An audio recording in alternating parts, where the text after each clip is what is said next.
안녕하십니까. 한국 아랍 소사이어티 온라인 아랍 알기 특강. 이번에는 이 종교 이야기를 좀 하겠습니다. 우리가 이제 아랍 세계 하면은 이슬람만 얘기하는 분들이 많아요. 물론 압도적으로 이슬람이 많습니다. 네, 그렇지만 아랍 세계에는 무슬림뿐만 아니라 무슬림이 아닌 사람들도 있다. 그걸 한번 여러분들께 설명을 드리고자 이번 강의를 준비했습니다. 우리가 흔히 아는 지도죠.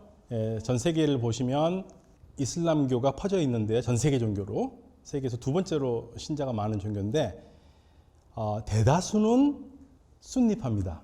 그런데 아주 압축적으로 시아파가 있는 곳이 우리가 지금 많이 얘기하는 아랍 중동 지역이거든요. 그래서 이슬람은 순니파하고 시아파로 나눠져 있다라고 말씀을 드리는데, 근데 여기 한 가지 더 설명을 드릴게요. 순니하고 시아만 있다 그러면 굉장히 섭섭해하는 나라가 하나 있습니다. 오만입니다. 네, 오만은 이바디입니다.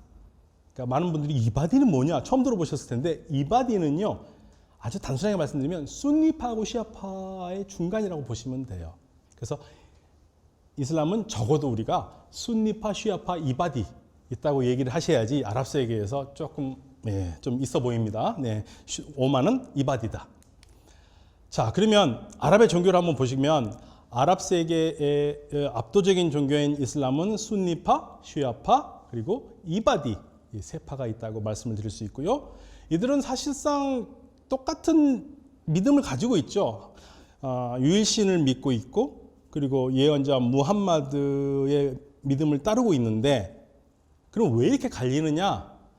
예언자는 더 이상 나오지 않아요. 이슬람교에서는. 그러니까 이슬람교에서 많은 부분에서 이단이라고 그러면 예언자가 나왔는데 또 다른 예언자가 나왔다고 하면 이단이에요. 예. 그래서 이제 그 시아파가 싫어하는 종파가 무슨 파가 있냐면요, 바하이가 있습니다. 바하이에서는 시아파의 이맘의 그러한 그 기다리는 마흐디라는 존재가 있는데, 거기를 자신들이 나왔다고 얘기를 하거든요. 바하이에서는요. 그래서 시아파에서는 굉장히 싫어해요, 바하이를. 근데 이제 바하이는 이슬람의 큰 틀에서는 이슬람과에서 파생된 건 맞는데, 이슬람교에서는 절대 이슬람이라고 보지는 않는 거고요. 그래서 순니, 시아, 이바디가 있는데, 이 차이점은 결국에는 예언자가 돌아가신 다음에 예언자가 남긴 공동체를 이끌어갈 적법한 지도자가 누구인가를 둔 이견의 차이라고 말씀을 드릴 수가 있습니다. 네. 그리고 이슬람교뿐만 아니라 그리스도교가 있어요. 상당히 많아요. 제일 많은 지역은 어디냐면 지금 이집트입니다. 정확한 통계는 알 수 없지만 지금 현재 이집트 인구가 한 1억 100만 정도 되거든요. 근데 보통 이집트에 있는 크리스찬들을 5에서 10%로 봅니다.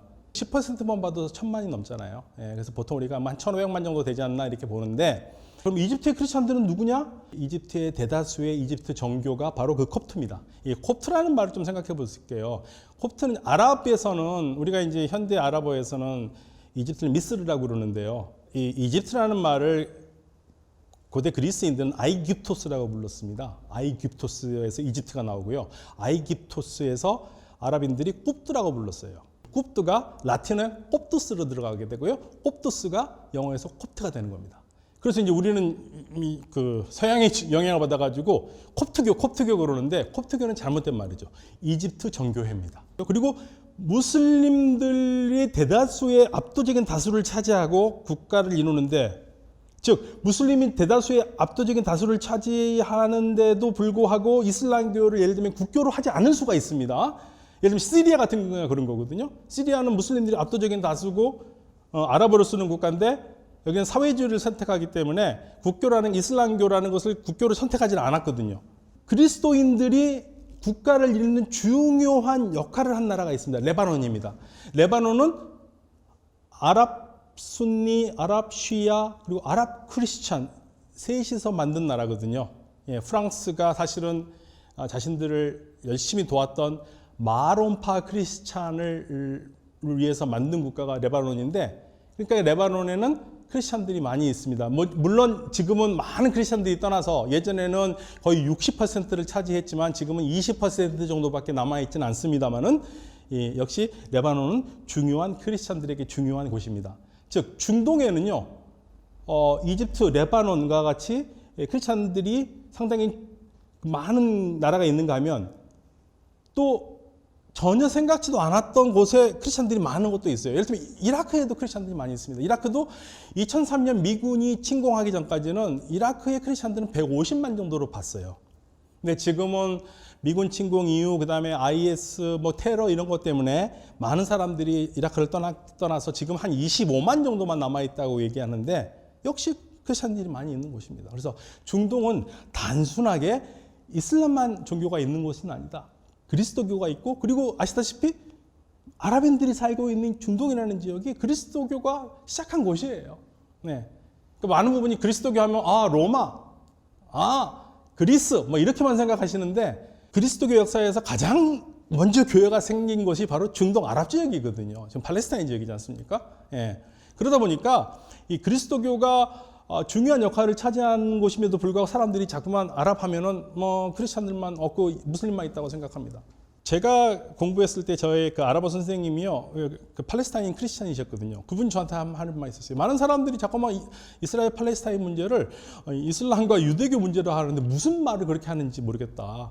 우리 크리스찬들, 팔레스타인 크리스찬들이 얼마나 이 팔레스타인 독립운동을 지지하고 성금을 많이 내고 하는지 그거 사람들이 모른다 이거예요. 맞습니다. 예. 무슬림들 외에도 아랍인 사이에는 크리스찬도 많다라는 것을 여러분들 이해를 하셔야 됩니다. 자, 순니와 시아를 이제 보겠습니다. 이슬람교에서 순니와 시아는요, 집중적으로 사는 곳이 이 아랍 지역이거든요. 국가로 본다면 이라크가 시아파가 제일 많은 국가입니다. 그 국민 비율로 보면 한 60%가 시아파고요. 그리고 사우디아라비아라든지 이게 아랍인들이 아랍만이라고 부르는 지역, 연안에 있는 지역에 시아파 사람들이 많이 몰려 살아요. 예, 많이 몰려 살기 때문에 오랫동안 공동체를 이루어왔고, 그래서 이쪽 지역만 놓고 순니 시아를 얘기한다면은 순니 시아가 막상막합니다. 그래서 이제 시아파가 아랍 지역에서 가장 많은 곳은 역시 이라크고요. 예, 이라크고, 그리고 이제 국가적으로 비율로 본다면 바레인의 시아파들이 굉장히 많습니다. 70% 정도가 시아파라고 얘기를 하고 있고, 레바논도 상당히 많고요. 예, 이게 부분으로 많고, 근데 전체적으로는 다 이제 순니파죠. 예, 근데 지금은 이제 오늘날 이 순니 시아의 문제를 약간만 얘기하는 것은 이란 때문에 그렇죠. 79년 이란 혁명이 나면서 반미 국가가 되면서 이 아랍 지역과 대립하게 되고, 그리고 이란이 반미 국가만 되는 게 아니라 이란이 이 국가의 정체성으로 내세우는 이슬람을 자꾸만 수출한다고 생각을 하기 때문에 수출을 하면 주변 왕정 국가들의 정치 체제가 다 무너지는 거지 않습니까? 네, 그러니까 이제 이게 단순히 종교 문제를 떠나서 정치적인 이슈가 되고, 주변 국가들은 이란의 도전을 단순한 도전으로 보지 않는 거죠. 그냥 국가 대 국가의 도전이 아니라 자국 내에 있는 시아파들이 이란 편을 들을까봐, 주변에 있는 국가들의 시아파들이 이란 편을 들어서 이쪽 지역에 문제를 일으킬까봐, 그래서 이제 그러한 대립이 1979년 이후부터 지금까지 있고 왔고, 그래서 이제 신문에서 순니, 시아, 뭐 시아파의 종주국인 이란, 뭐 순니파의 종주국인 사우디아라비아, 뭐 이런 식으로 막 도식화해서 나타나는데요. 79년 이란 혁명 때문에 이란 발생되는 문제들이지, 뭐 순니 시아가 원래부터 둘이 싸움을 좋아해서 싸웠거나 뭐 그런 건 아닙니다. 네, 그런 부분들은 조금 우리가 이해를 해야 될 게 있는데요. 순니 시아하고 다른 점은 핵심적인 건 같아요. 네, 핵심적인 건 같고, 근데 다만 삶 속에서 추구하는 게 좀 다른 부분이 있습니다. 예를 들면 순니파 사람들이 시아파를 전혀 이해 못하는 것 중에 하나가 있는데, 순니파들은 뭐라고 그러냐면 원래 예배를 5번을 하지 않습니까? 하루에 예배를 5번 하는데 시아파는 3번밖에 안 해요. 보니까 왜 시아파는 3번밖에 안 하느냐? 근데 시아파는 3번을 하는데 내용적으로는 5번을 다 합니다. 왜냐하면 2번째 예배할 때 3번째 예배를 같이 하고요, 4번째 예배할 때 5번째 예배를 같이 하거든요. 그러니까 보이기에는 3번만 하는데 실질적으로는 5번을 다 하는 거죠. 그러면 예언자께서 그렇게 안 하셨는데? 아닙니다. 순니파, 시아파들도 다 이게 이슬람 전통, 예언자께서 이렇게 하신 거다고 해서 따라서 이렇게 하는 거고요. 네. 그러니까 이 해석의 차이가 있는 거죠. 그리고 이제 결정적인 차이가 하나가 뭐가냐면, 이슬람교는요, 세상의 종말쯤이 되면은 세상이 너무나 어지러워요. 불의로 가득 찹니다. 예, 그러면 하나님께서, 알라가 마흐디를 보내준다고 믿습니다. 마흐디는 아랍어로 올바르게 인도된 자거든요. 예, 마흐디가 와서 세상을 깨끗하게 만들어줘요. 그리고 그 깨끗하게 만들어진 세상 속에서 최후의 심판이 내려와서 최후의 심판을 받게 됩니다. 죽은 자, 산 자가 다 심판을 받죠. 순니 전통에서는 이 마흐디를 얘기를 하는데 구체적으로 누구라고 얘기를 하질 않아요. 근데 시아파는 그 마흐디가 12번째 이맘이라고 얘기를 합니다. 12번째 이맘이 지금도 어딘가 죽지 않고 살아있다가 두세기에 사라진 12번째 이맘이 세상 종말에 올 것이다. 이게 이제 순니파하고 시아파가 가장 큰 차이점인데, 순니파들은 이제 시아파의 그런 사상을 전혀 이해를 못하죠. 어떻게 사람이 1000년 이상 살을 수 있느냐, 뭐 이런 이야기들로 해가지고요. 그래서 그러한 교리적인 차이가 있습니다만 기본적으로 알라 외에 신은 없고 무함마드는 알라가 보내신 사도다라는 점을 인정하는 점에서는 같은 이슬람교라고 할 수 있죠. 자, 그리고 이건 이제 시아파 계보도가 있는데요. 시아파 계보도를 보시면 제가 앞에 역사 강의에서 뭐 12이맘파 시아, 뭐 7이맘파에서 이스마일리 뭐 이런 얘기를 했는데, 시아파들은 크게 세 파로 나눠집니다. 가장 인원수가 많은 게 이라크를 중심으로 한 12이맘 시아파라고 얘기하고 있고요. 역사적으로 아랍어 문헌에서 12이맘 시아파라는 말을 썼어요. 12이맘파라는 말을. 그런데 12번째 이맘까지 이어진다는 거죠. 근데 시아파의 계보를 보면 7번째까지 있는 데도 있고 5번째까지 있는 데도 있어요. 역사적으로 보면 5번째가 먼저 성립된 거겠죠. 예. 근데 이들이 스스로를 우리는 5이맘파, 7이맘파라고 부른 적은 없어요. 그런데 학자들이 편하잖아요. 한쪽이 10이니까. 예. 요거 7개니까 7이맘파, 여기는 5이맘파 이렇게 부른 겁니다. 이 5이맘파, 7이맘파는 현대 학자들이 만들어낸 말이고요. 예. 5이맘파는 자이디라고 그러고요. 7이맘파는 이스마일리가 공식적인 명칭입니다. 그래서 12이맘 시아파는 이맘한테 이맘이 이렇게 얘기하고 이맘이 시아파, 그리고 7이맘파는 이스마일리 시아파, 그리고 5이맘파는 자이디 시아파라고 얘기합니다. 자이디 시아파는 예멘에 많이 살고요. 이스마일리는 국가를 이루지 못하고 많은 부분에 떨어져 살고 있습니다. 아랍 지역에서도 곳곳에 있고요. 그리고 이제 가장 강력하고 신자가 많은 것은 12이맘 시아파고, 아랍 지역에서 시아가 다수인 국가는 이라크입니다. 네. 자, 끝으로 이제 그리스도교와 이슬람교를 한번 비교를 한번 해보겠습니다. 그리스도교, 이슬람은요, 우리가 똑같이 유일신을 믿어요. 유일신을 믿는데, 그리스도교에서는 신을 삼일체로 얘기하거든요. 아주 단순하게 얘기할게요. 제가요, 지금 여기서 강의를 하니까 강사지만 제가 집에 가면 와이프 말 안 들으니까 왼수거든요. 그리고 저희 딸한테는 돼지 아빠예요. 그러면 이제 똑같은 박현도가 강사이면서 왼수이면서 돼지 아빠가 됩니다. 같잖아요. 셋이 다르지 않습니까? 그게 삼위일체예요. 하느님, 하느님의 아들, 성령, 성부, 성자, 성령을 이렇게 표현을 합니다. 그리스도교에서. 이슬람에서는 아이고 무슨 말이냐, 안 된다예요. 그런 건 있을 수가 없다. 그래서 따우히드라 해가지고 따우히드라고 그러는데요. 유일신성, 한 분이신. 그러니까 그 이슬람교에서는 이 삼위일체를 삼신으로 보게 됩니다. 이 이야기가 어려운 개념이죠. 그런데 여기서 하느님, 저희가 또는 하나님이라고 썼잖아요. 이유가 있습니다. 아랍어는 알라인데요. 한국에서는 하나님으로 번역을 합니다. 순니파에서는. 저도 이제 책을 번역할 때 하나님으로 번역을 했었는데요. 어느 날 시아파 친구가 저한테 하느님이 맞지 않냐고 그러는 거예요. 그래서 아니, 다 이슬람교에서 하나님으로 한다, 한국에서는. 근데 그 친구가 그런 말을 해줍니다. 하나님, 하나라는 것은 이슬람교에서 하느님을 얘기할 때 99가지 이름 중에 하나다. 근데 9가지 이름 중에 하나가 하느님을 전체를 얘기할 수는 없지 않느냐. 그래서 우리는 하느님이라는 말이 더 맞다고 생각한다. 이렇게 얘기하는데, 제가 충격을 받았어요. 그럴 수도 있겠구나. 그래서 하느님, 하나님, 뭐 다 써도 괜찮을 것 같습니다. 이제 그리스도교에서는 예수님을 어떻게 생각합니까? 성자면서 하느님과 본질적으로 하나죠. 이슬람에서는요, 아니에요. 이슬람에서 하느님이 될 수 없습니다. 예수님은 아주 위대한 예언자입니다. 예수님도 예언자, 모세도 예언자, 무함마드는 그 예언자의 정신을 잇는 마지막 예언자. 이렇게 보는 거고요. 그리고 이제 그리스도교에서는요, 인간을 어떻게 생각합니까? 서방 그리스도교에서 얘기합니다. 아담과 이브가 죄를 지어서 인간에게는 죄를 지을 수 있는 경향이 생기면서 원죄를 갖고 태어난다고 그러죠. 그래서 그리스도교인들이 기본적으로 세례를 받아야지 원죄가 없어지고, 세례를 받으면 원죄가 없어져서 본죄만 남고, 내가 지은 죄는 뭐 하느님과 소통을 하거나 아니면 천주교 신자 같은 경우에는 고백성사를 통해서 죄를 용서받는다고 얘기를 하지 않습니까? 하느님을 대신해서요. 이슬람교에서는요, 인간의 조건을 원죄로 보지 않아요. 인간은 헤매는 존재로 봅니다.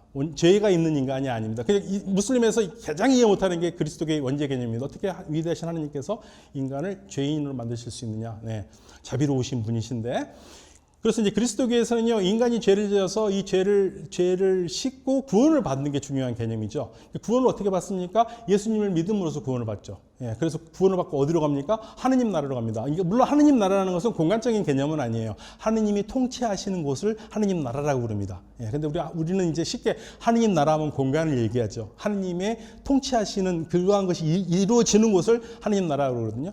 이슬람에서는요, 인간이 헤매는 존재예요. 그러니까 우리도 그런 사람들 있잖아요. 사람은 착한데 아무 개념 없는 친구들. 예, 인간이 그런 거예요. 그러니까 개념을 이제 하느님께서 장착을 시켜주시는 겁니다. 예, 어떻게?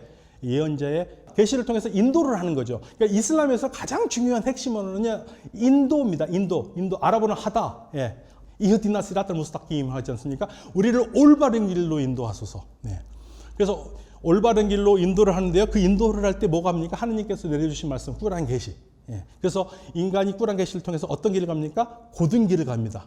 요거를 우리가 시각적으로 설명을 드리면은, 그리스도교에서는 인간이 물에 빠져 있는 인간입니다. 물에 빠져서 이제 죽을 직전이에요. 도저히 혼자 나올 수가 없습니다. 그때 예수께서 와서 우리를 건져줘가지고 구원을 하는 겁니다. 이게 그리스도교가 가지고 있는 구원관이라면, 이슬람교에서는 개가 막 헤매요.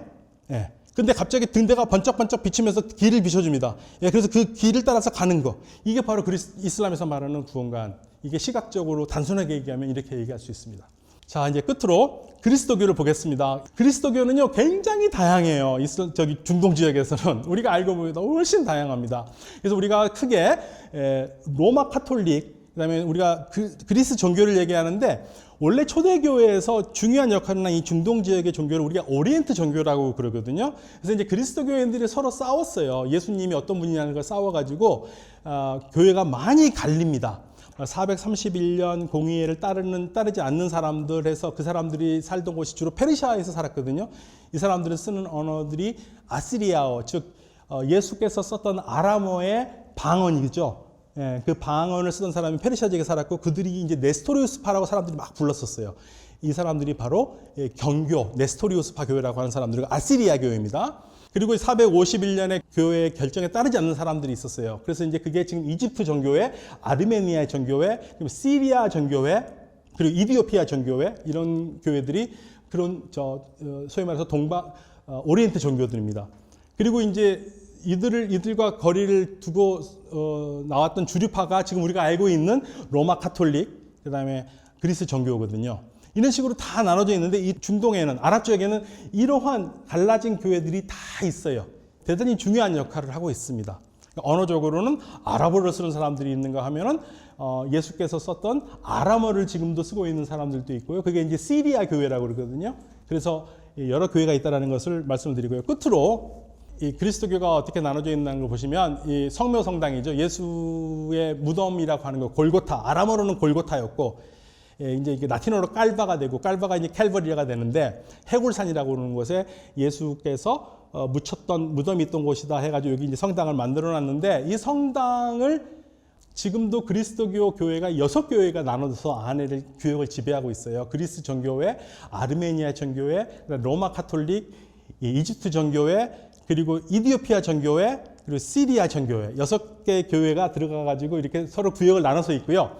이 문을 누가 열어주냐면, 이 성당의 문을 밖에서 여는 사람들은 무슬림들이 열어줍니다. 1187년에 살라후딘이 예루살렘을 수복하면서 하도 그리스도교인들이 싸우니까 해결책으로 그러면 성당 문은 무슬림 집안이 열어주기로 해가지고, 보통 새벽에 4시쯤 되면은 무슬림 집안 두 사람이 만나요. 그래가지고 한 집안이 다른 집에게 이 열쇠를 주면 그 사람이 문을 엽니다. 그게 1187년부터 지금까지 이어지고 있습니다.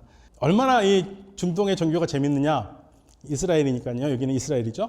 그래서 그리스도교인들끼리 안에서 문제가 생기면 이 성당 문은 누가 열어줍니까? 무슬림들이 열어주고, 안에서 문 열면 이제 안에 있던 그리스도교인들 안쪽 문을 열거든요. 문제가 생겨서 싸우게 되면 누가 출발하겠습니까? 유대인 경찰이 도착하겠죠. 그러니까 유대교, 그리스도교, 이슬람이 공존하는 곳이다라고 농담도 이렇게 합니다. 그래서 이 중동 지역, 우리가 아랍이라고 하는 지역에서 무슬림만 있는 건 아니다. 그리스도교인도 있고 또 제가 말씀드리지 못했지만 아주 소소한 종교들, 예를 들면 오래전부터 자신의 종교 전통을 지켜왔던 만대한 종교도 있고요. 그 쿠르드 지역에 가면은 여러 가지 그 뭐 예지드라든지 여러 종교들이 있죠. 네, 그래서 종교들이 다양하게 있는 곳이다. 그래서 이 아랍 세계가 여러분들 우리가 생각하는 것보다 훨씬 다양하고 풍부한 문화와 전통을 가지고 있는 곳이다라는 것을 여러분들 좀 이해를 해주셨으면 좋겠습니다. 그럼 오늘 아랍 지역의 종교 강의를 마치겠습니다.